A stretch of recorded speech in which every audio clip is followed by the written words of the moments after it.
Alright, everybody out there in Guitar Land, I'd like to introduce you to my new house band, Powerman 5000. They'll be doing backups for me and, whatever I need them to do, basically, for the rest of my time, learning guitar and everything.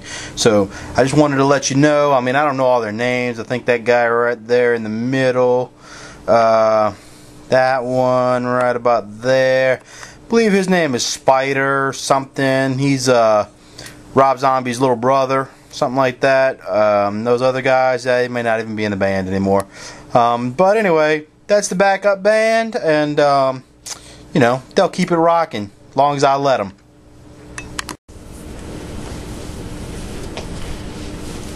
Alright, gang, I don't know if you can see too well. I changed my little place in here because I'm trying to clean this apartment out, and well, the CD wall area is kind of a mess right now. And anyway, this is a living room with bad lighting, so I don't know how well it's gonna go. But anyway, I think a while back you guys remember me playing this.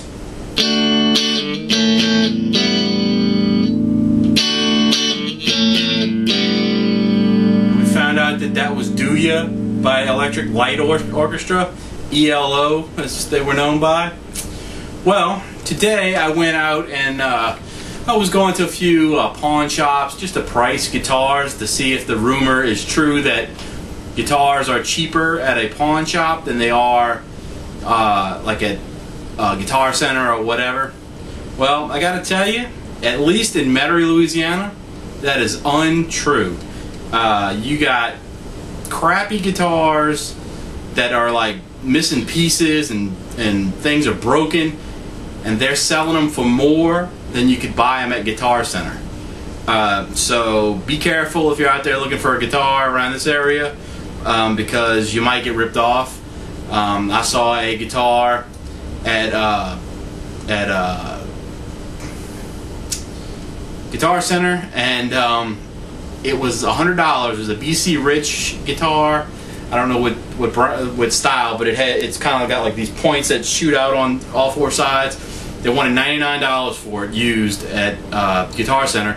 I saw the same guitar in a pawn shop in much worse condition for $229. So, be careful. Anyway, speaking of that song that I was just playing, we all found out that was Do Ya by ELO, as I said. Well, as I'm in one of there's a store called Bridge House. It's kind of like a Goodwill type place. I look through the records because their records are $1, and they don't usually have anything good, but every now and then you'll look through and you can find a few things.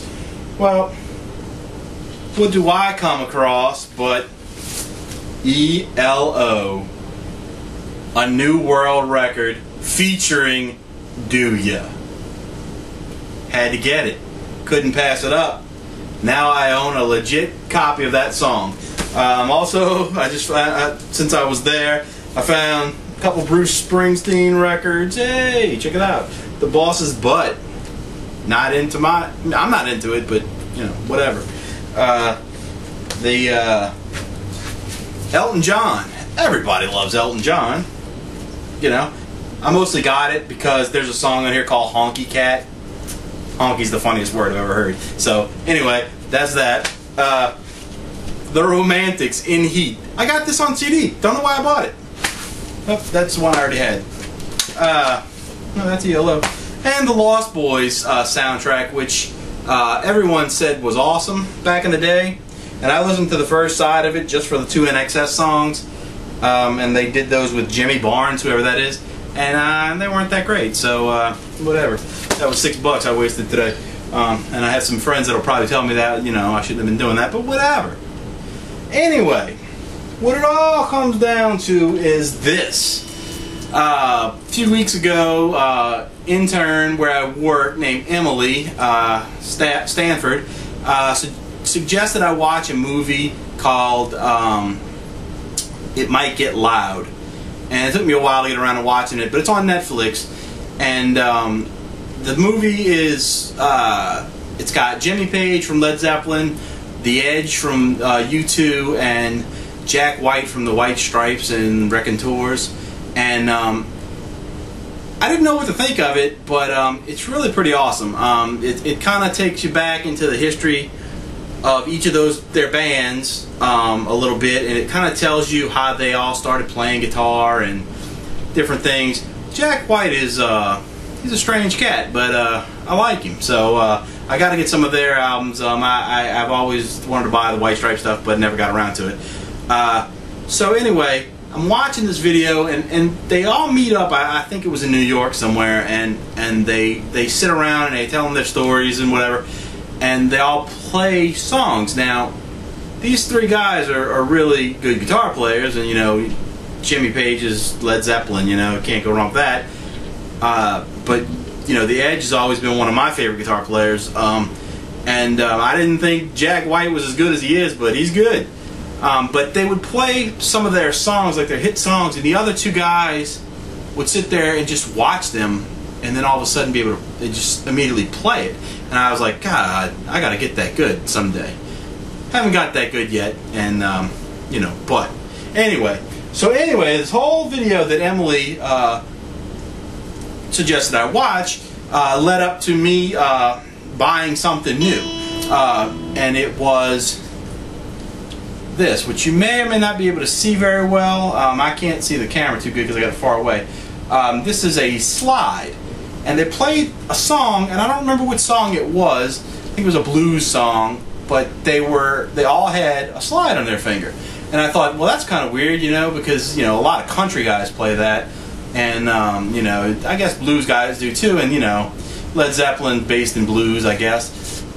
So anyway, I thought, you know, I've always seen people do that, and I like that sound for some reason, and so I bought one. But I watched a few videos, and the people that were playing, I don't know what they're doing with their fingers. It's supposed to go on your ring finger, but I saw some people play with their put it on their pinky, and this one girl that I watched, she mentioned that people put it on you know, index finger and middle finger that I just gave you. But anyway, I couldn't figure out if they were doing anything with their other fingers. So they would just basically, you know, put the thing on their string and that kind of thing. And you know, they can make all kind of sounds. It just depends on which string you're hitting.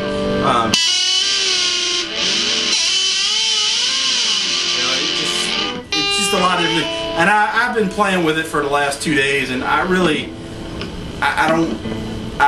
sometimes I can get good, cool sounding things, but I don't know what they're doing. Besides, she said you always put the slide up against the top of your fret, so when you hit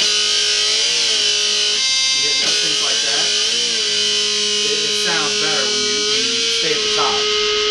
So when you slide it, you go back to the top. So if anybody out there knows how to, you know, what to do with that, that would be cool if they could make a video or send me an email or something and let me know about it. I don't know what else I had right now. I mean, there's a lot of stuff that I got to go back and look at videos about, because Chuck went crazy with some videos about a week ago or so, and I just haven't had time to respond. But I really would like to know a little more about this. I mean, I'm not trying to be a country singer or anything, or player or whatever, but I've always liked that slide guitar sound, so and I don't own any of it, so I just see it on TV every now and then, and you know, they're just going at it, and you know, I figured $5 investment for a little piece of glass, probably could have made my own out of something, but you know, I don't know. But anyway, so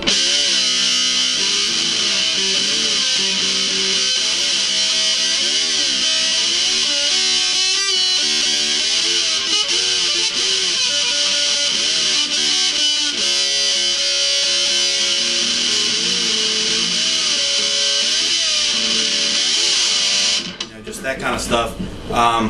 Anyway, that's all for this video. Thanks, Emily, for making me watch that. She's moving back to Pennsylvania pretty soon.